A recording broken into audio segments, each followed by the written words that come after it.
এটা ওই রক্তচক্ষু ভারতকে দেখায় কোনো লাভ নাই। চীনের রক্তচক্ষু উপেক্ষা করে 70 বছর, দীর্ঘ 70 বছর আমরা দালাইল আমাকে এই দেশে রাখছি। তুমি মনে করো বাংলাদেশের এই টেন্ডলি হরিদাস পাল ব্যাটের 2টা বাড়ি দিলে 3টা থার্ড বাড়িটা দেওয়ার জায়গা থাকবে না। বাংলাদেশকে তারেক সাহেব যদি ব্রিক্সে জয়েন করেন, অলরেডি তাকে হুমকি দিয়েছে আমেরিকা। তাই জন্য তারেক সাহেব এই আমেরিকানদের ধমক টমক খেয়ে, আর ওনার একটু শিরদাঁড়ার প্রবলেম আছে। এক সময় আমেরিকান ওই 1/11 সময় ওনাকে মারধর করেছিল তো এই ডিজিএফআই এর অফিসাররা, তো শিরদাঁড়াতে নাকি আঘাত পেয়েছিলেন, শিরদাঁড়ার একটু সমস্যা আছে। এই জন্য উনি এনসিপি, কোন হরিদাস পাল এনসিপি 3টে মাত্র সিট, তারা হুমকি দিচ্ছে তুমি দিল্লি গেলে আমরা দেখে নেবো, বুঝে নেবো। তারেক সাহেব ঘাবড়ে যাচ্ছে, খলিল সাহেব উনি হুমকি দিচ্ছে। মানে মনে হয় যেন বাংলাদেশের 3-4টে প্রধানমন্ত্রী। তারেক রহমান অফিসিয়ালি প্রধানমন্ত্রী ডিজোরে, মাঝে মাঝে খলিলকে মনে হয় সে প্রধানমন্ত্রী, মাঝে মাঝে সালাউদ্দিন প্রধানমন্ত্রী। এরা তো একটা দেশ চলে না ভাই। There must be a chain of command. তো একজন প্রাইম মিনিস্টার আর অন্যেরা যারা দায়িত্ব করবে, তো খলিল যেটা বারবারই করছে, এই আমেরিকার এজেন্ডা পালন করতে গিয়ে তারেক সাহেব যদি ব্রিক্সে না যায়, তার জন্য ইন্ডিয়ার সাথে একটা চরম গোলমাল করো। কেন ইন্ডিয়া হচ্ছে এখন ব্রিক্স এর চেয়ারম্যান, এবং ইন্ডিয়াতে সে যদি না আসে আলটিমেটলি ব্রিক্সে আসবে না, আমেরিকার পারপাস সার্ভড হবে।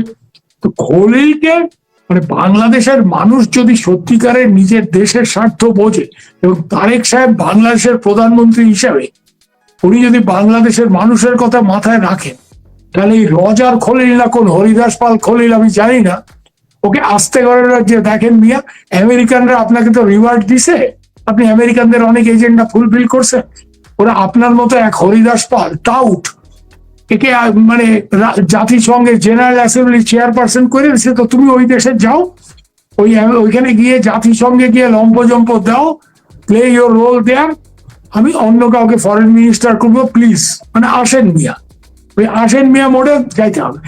যদি তারেক রহমান না করতো না, সরকার চালাতে পারবে না। আর জামাতের পারপাস সার্ভ তো হবে, কেন জামাত তো পেতে বসে, জামাত জানে নর্মাল ডেমোক্রেটিক অ্যাটমসফিয়ার থাকলে কোনোদিনই জামাতের কোনো চান্স নাই। Jamaat is the party of Pakistan, পাকিস্তানপন্থী, তারা 71-এ কি রোল করছে মানুষ সব জানে। তো নর্মাল ইলেকশন হইলে আওয়ামী লীগ নাই বলে, আওয়ামী লীগ থাকলে জামাত, আওয়ামী লীগ মাঠে থাকলে জামাত কয়টা আসন পাবে? 10-20, এর বেশি তো না। তো ফলে আসলে এরা শেখ হাসিনা নিয়ে যে ইস্যুটা করতেছে, এরা কেউ চায় না, বিএনপিও চায় না, জামাতও চায় না, এনসিপি তো চাই না। এনসিপির এই ট্যান্ডলরা ইতিমধ্যেই বিদেশ টিদেশে এখানে ওইখানে নাগরিকত্ব পাওয়ার জন্য আসে। তুমি জানো যে অনেক টাকা ওইসব দেশের ব্যাংকে রাখলে ইনস্ট্যান্ট পার্মানেন্ট রেসিডেন্সি পাওয়া যায়। তো আমি তো যা শুনতেছি, আসিফ মাহমুদ, সজীব ভুইয়ার, সার্জিস আলম, হাসনাত, এরা সবাই বিদেশে এইসব করতেছে। কারণ এদের তো কোনো গণভিত্তিক কিছু নাই। একটা অবস্থার পরিপ্রেক্ষিতে এবং with the cooperation of the army, Waker সাহেবের সাহায্যে এর আগে একজন বড় নেতা যে 3টা আসন পাইছে, এমন ভাবে হাবভাব করছে যেন তারা প্রধানমন্ত্রী। এরা ছেড়ে দাও এদের। আমি একটা এনসিপির নতুন নাম দিছি, non cognizance party. Don't take cognizance of NCP, forget about NCP, they are not a factor. BNP is a factor. আর আওয়ামী লীগের উপরে ব্যান তুলতে হবে। আওয়ামী লীগ তো কোনো 1 হুজুর 2 হুজুর নেজামত খেলাফত টাইপের পার্টি না। তা আওয়ামী লীগের উপরে ব্যান না তুললে বাংলাদেশে কোনো ডেমোক্রেসি আসবে না। আজকে কংগ্রেস ইলেকশন হারে গেছে, তো কংগ্রেসের উপর থেকে কি কংগ্রেসকে ব্যান করে দেবে ইন্ডিয়া? কোনদিন করবে? করলে ইন্ডিয়াতে ডেমোক্রেসি থাকবে? করলে মোদি কি আস্থা থাকবে? মানে হিন্দিতে একটা ডায়লগ আছে না, কোন একটা সিনেমাতে শুনছিলাম, অমিতাভ বচ্চন, আবি নেই তো কবি নেই। হ্যাঁ, মানে এখন নাইলে আর না। তো জামাতের অবস্থা হয়েছে এখন আবি নেই তো কাবি নেই। ওই তারেক সাহেবের এখন এখানে আর্মি টার্মি, উনি ইন্ডিয়াতে আসবেন কিনা, ওই ডিজিএফআই এর 6 জন অফিসার গেছে পাকিস্তানের হুজুররা, বড় বড় জেনারেল সাহেবরা ক্লিয়ারেন্স দেবে, তারপরে তো তারেক সাহেব আমি একটা জিনিসই রাশেদ বলবো, তারেক সাহেব should behave like a prime minister. Number 1, he should behave like the prime minister of Bangladesh. বাংলাদেশের প্রধানমন্ত্রী উনি জিয়াউর রহমানের ছেলে, ওনার আম্মাও প্রাইম মিনিস্টার ছিলেন।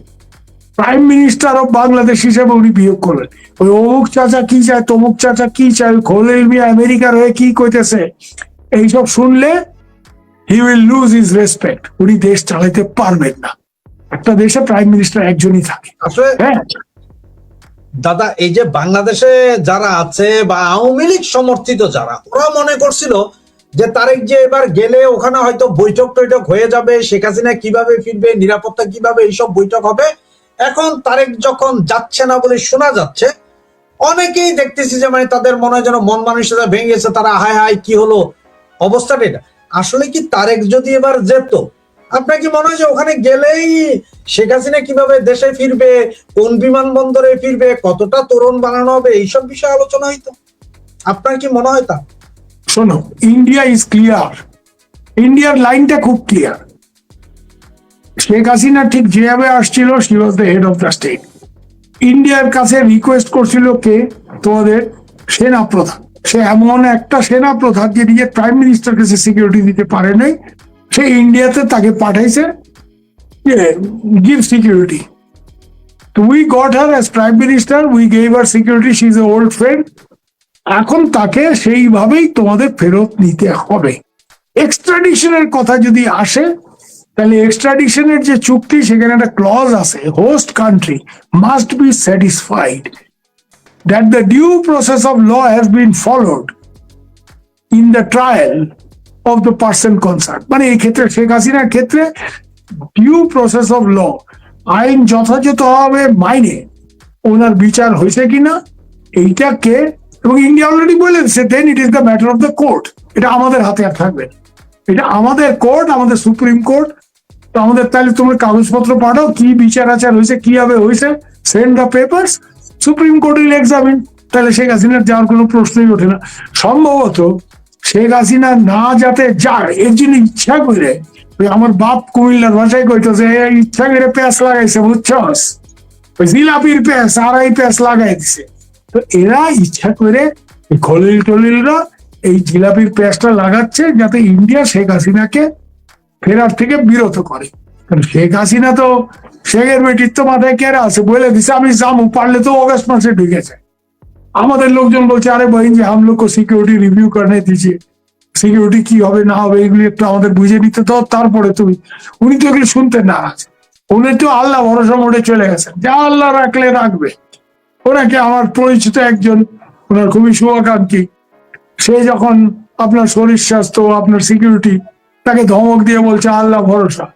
আমি তাকে বলছে তুমি ব্রাহ্মণ সন্তান, পারলে আমার জন্য একটা পূজা দিয়ে আসো, যাও। মানে মানে she is not prepare to listen. Sheikh হাসিনার তো এই ঘাওর অভিমানে চূড়ান্ত। হ্যাঁ, আমি বঙ্গবন্ধুর কন্যা, আমি যা কইলাম এটা হইব। এবং উনি আমার ইজ্জতের জন্য উনি গিয়ে গুলি খেতে রাজি আছেন। কিন্তু উনি একটা কথা বলেন, she is a very satisfied kind of lady.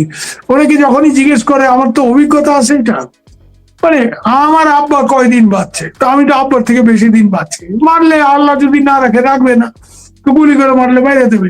তো আমাদের লোকজন তো আর এটা অ্যালাউ করবে না যে আইনযোগ্য গলি মার দেবে, আম নেই ভেজে নি। তো এইখানে রাশেদ একটা জিনিস পরিষ্কার, সিচুয়েশন ইজ ক্লিয়ার। এই বাংলাদেশ ইনসিস্ট, বাংলাদেশ যদি এটা একদম ইনসিস্টই করে যে শেখ হাসিনা, এক কথা শেখ হাসিনার কথা বন্ধ করাইতে হবে, হবে না, হবে না। ইন্ডিয়াতে এগুলি হবে না। ফরেন করেসপন্ডেন্স ক্লাব, এতগুলি বিদেশি সাংবাদিক, তারা শেখ হাসিনাকে ইন্টারভিউ করতে চাইছে, আমরা সেই সুযোগ করে দিছি। এটা তো press club of India program করে নাই বা ইন্ডিয়া ফরেন মিনিস্ট্রি করে। Secondly, very important, Sheikh Hasina has to be sent back.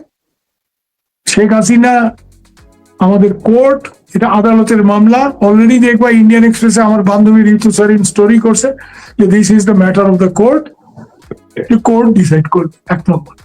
আর সব থেকে বড় কথা যেটা, ওই রক্তচক্ষু ভারতকে দেখায় কোনো লাভ নাই। চীনের রক্তচক্ষু উপেক্ষা করে 70 বছর, দীর্ঘ 70 বছর আমরা দালাই লামাকে এই দেশে রাখছি।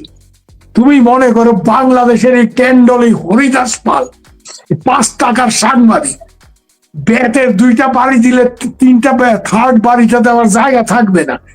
এইসব টোকাই মোকাই, হ্যাঁ, ওই মস্তানি করতে গিয়ে গোপালগঞ্জে তারপর আর্মির গাড়িতে করে পালায় যান বাঁচাইছে। হ্যাঁ, ওই যে আমার বইন রুবিন ফারানা কই যে ডাকাইতের মতো ফুলাটা, আমি আর কইলাম না, যাই হোক, চেহারা সুরত নিয়ে আলোচনা নাই বা করলাম। কিন্তু এইসব Haridas Pal, you think India is cared of them? আরে ভাই, আমরা হাফিজ সঈদ আমাদের হুমকি দিছে, সে টেরোরিস্ট পাঠাইছে, বোম্বেতে আক্রান্ত হয়েছে, বোম্বেতে 200 লোক মারা গেছে। তারপরে আমরা কি করছি? আমরা কোথায় জবাব দিছি? আজকে পাকিস্তানের অর্থনীতি কোথায় গিয়ে ঠেকছে? ভিক্ষার ঝুলি নিয়ে একবার চীনের পায়ে, একবার আরব শেখদের পায়ে গিয়ে পড়তেছে। চীন যখন তো আমার টাকা ফেরত দেয় চায়না পাকিস্তান ইকোনমিক করিডোর, তখন আরব শেখদের পায়ে লম্বা হয়ে গিয়ে পরে ওইখান থেকে টাকাই নেয়। মানে এটা হচ্ছে ব্যাপারটা হয়েছে কি জানো, তুমি চায়ের দোকানে বাগি রাখছো, এবার এক ব্যাটার থেকে মাল আনো, আরেক ব্যাটারে মানে এর থেকে হাওলাত করে ওরে টাকা দাও, মানে এই অবস্থা।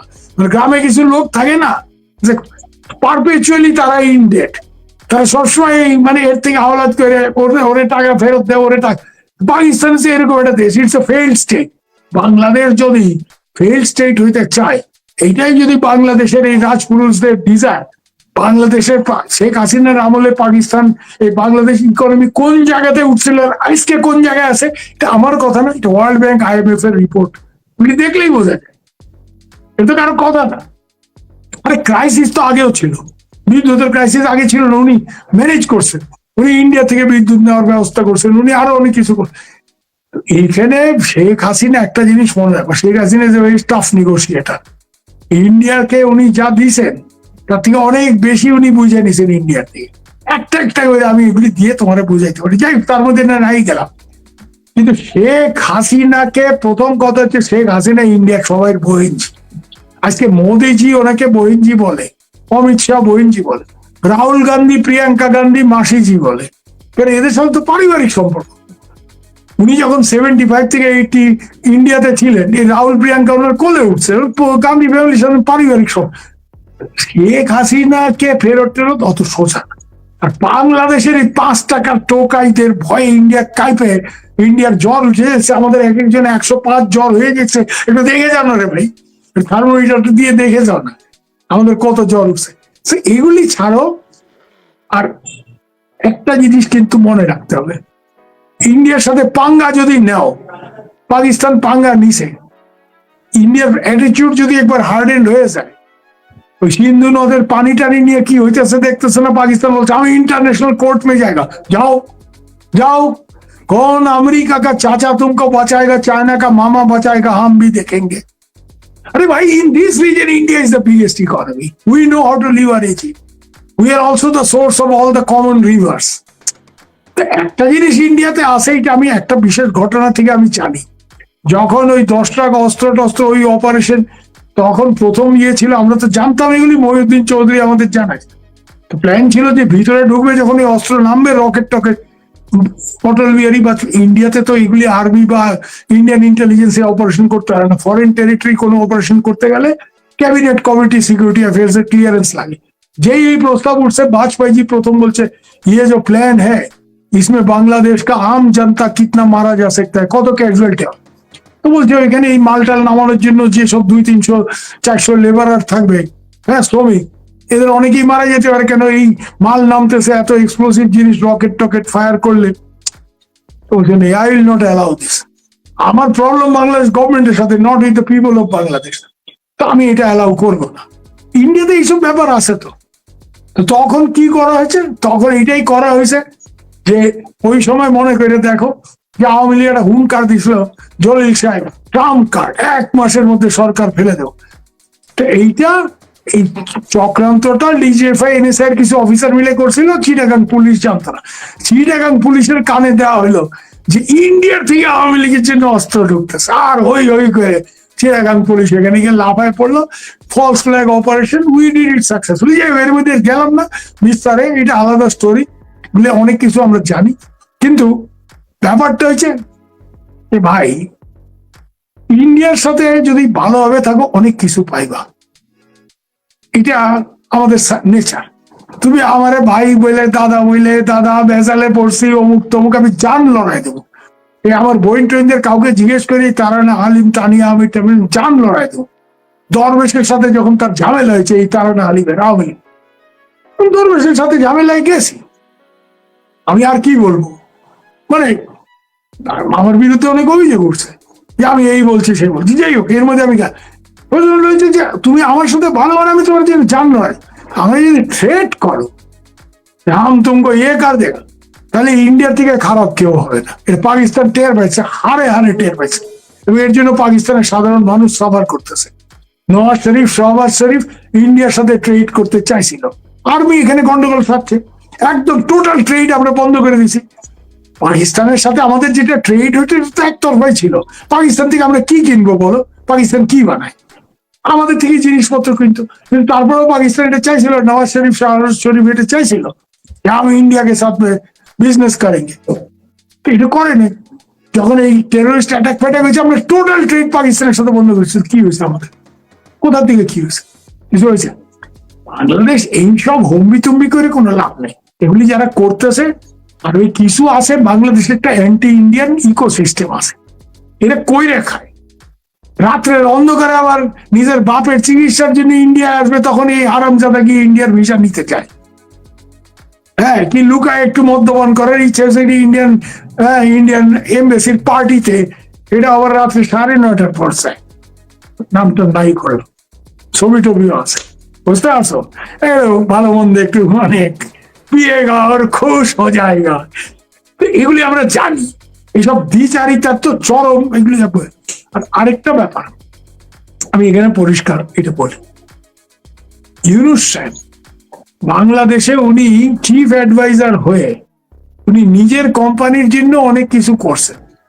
আমাদের ছোট ভাই আমিনুল্লাহ পলাশ খুব ডিটেইলসে তার বইয়ে এগুলি এক্সপোজ করছে।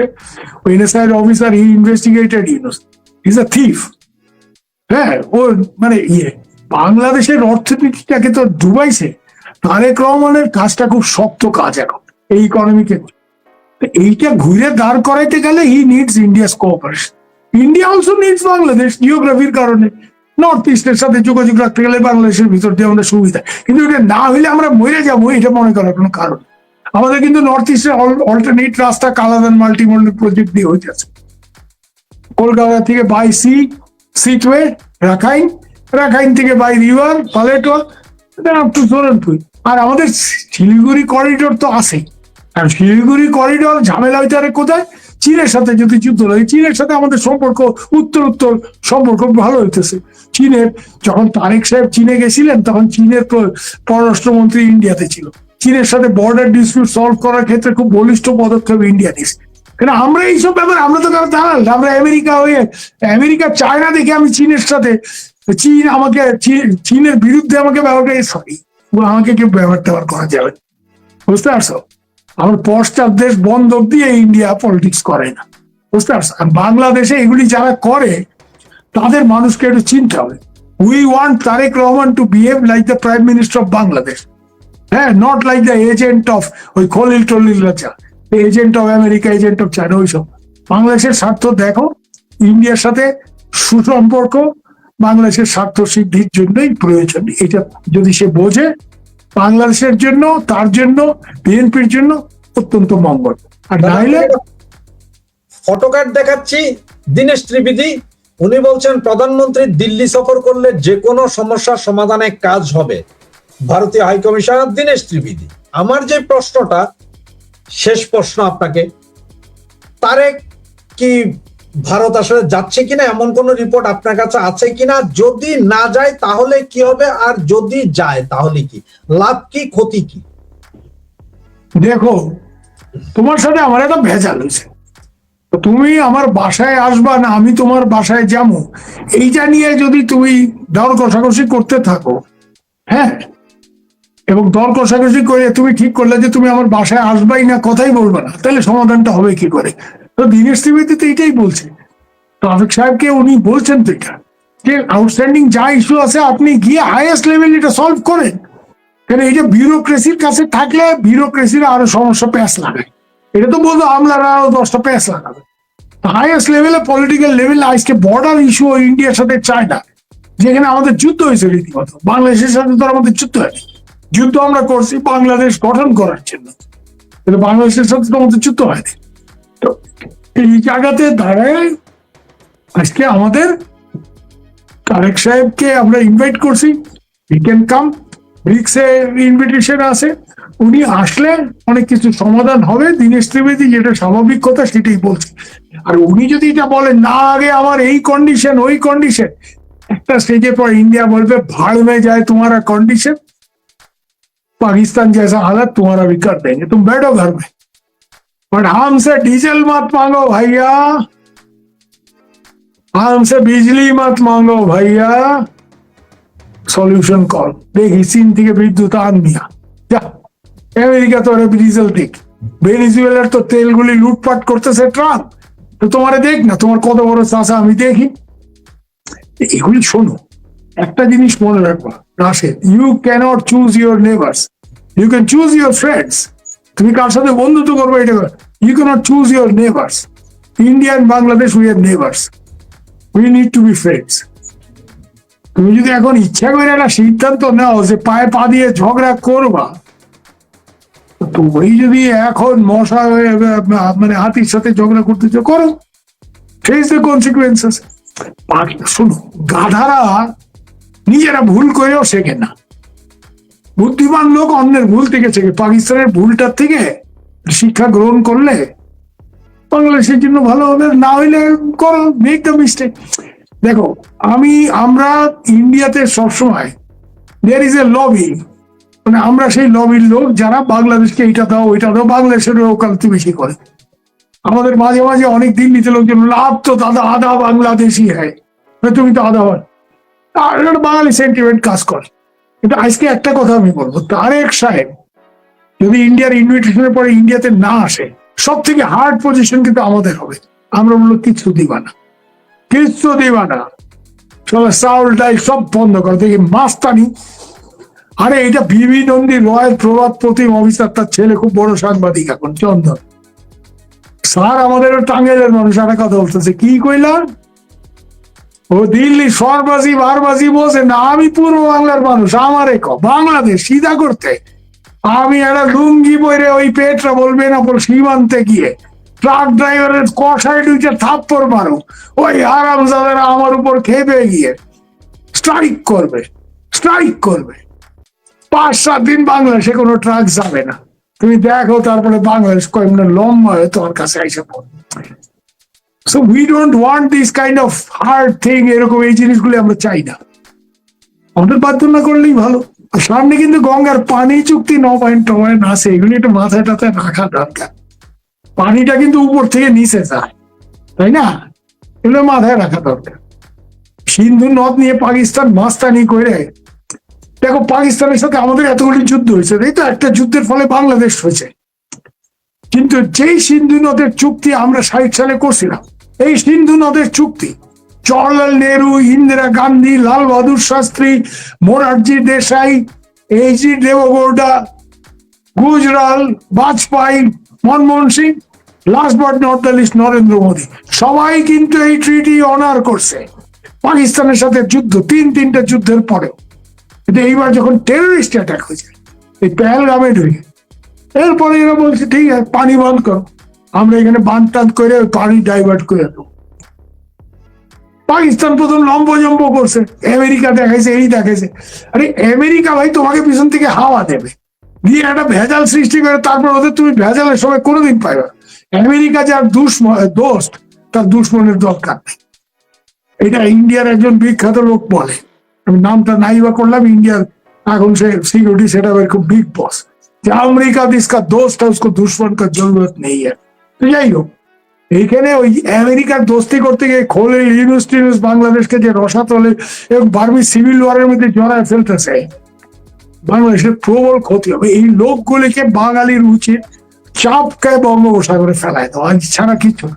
Their only place is Bay of Bengal. Throw them into the Bay of Bengal.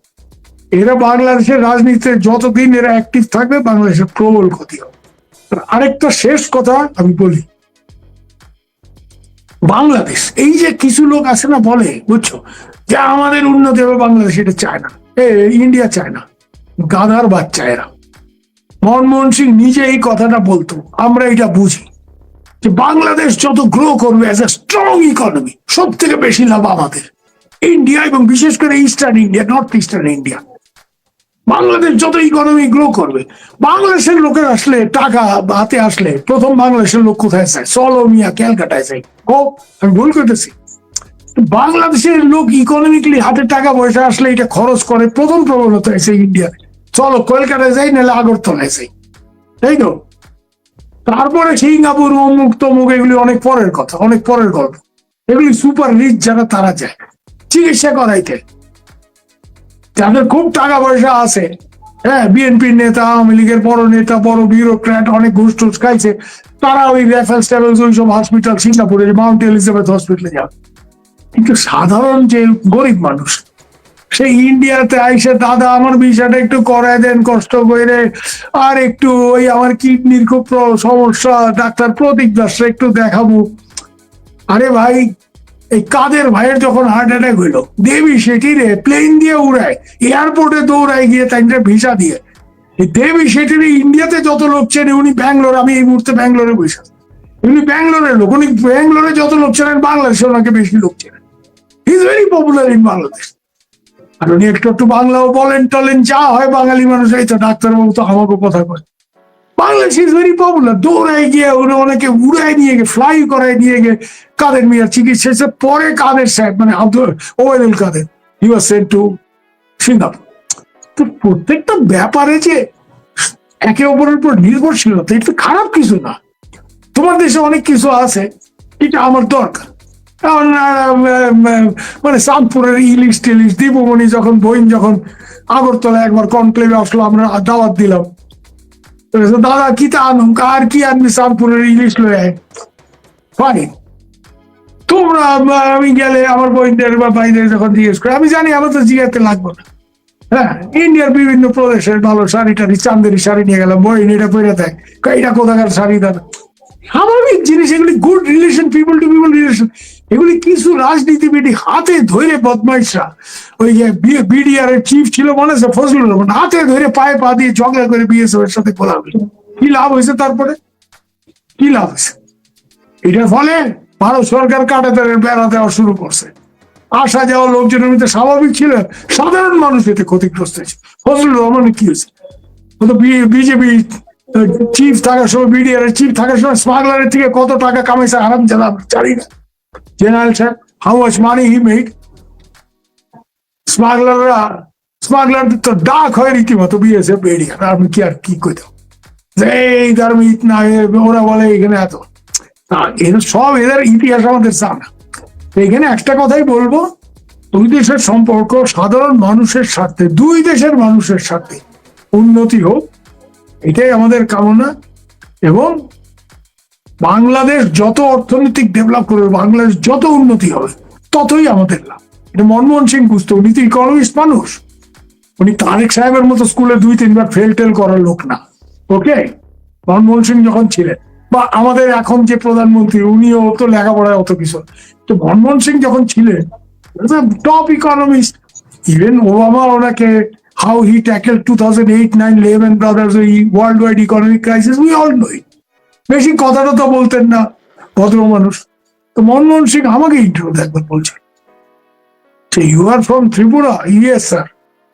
It is in our interest, we must help Bangladesh to grow, because Bangladesh grow करेगा उसका spill over effect, इकोनॉमिक्स में हम लोग बोलता है spill over effect, spill over effect हमारा west Bengal north eastern region will grow। বাংলাদেশের growth বাদ দিলে এই জায়গাগুলির গ্রোথ হবে। দেশটা তো সাহেব একটা পেন্সিল দিয়ে দাগ কাটে হারামজাদা সিলেটকে 2 বাংলা ভাগ করে চলে গেছে। আমি আমার মেয়েকে বলতেছিলাম, এই 15ই অগস্ট, আমার জন্ম 14 আগস্ট, আমার 70 বছর হইল, আমার মা আমার জিন্না বলে গালি দিত, নাম থাকতো ওই পাকিস্তান ইন্ডিপেন্ডেন্স। আমার মেয়েকে আমি বুঝেছিলাম এই ইন্ডিয়াতে জন্ম হয়েছে, বড় হয়েছে, বোঝে না। 15ই আগস্ট বাঙালির জন্য অত্যন্ত দুঃখের দিন। First because 15th August 47 2 Bangla ভাগ এলো। ভাগ যদি না হইতো, এই উপমহাদেশ আমরা বাঙালিরা চালাইতাম। 47 আমাদের কি অবস্থা ছিল চিন্তা করে দেখো, শিক্ষায়, দীক্ষায়, অর্থনীতিতে, শিল্পে, কৃষিতে, প্রত্যেকটা ব্যাপারে we were ahead of every single Indian Province. দেশটা ভাগ হইল, আমাদের মাজা ভাঙে গেল। সেকেন্ড 15th August যে বাংলাদেশ ঘুরে দাঁড়াইলো একটা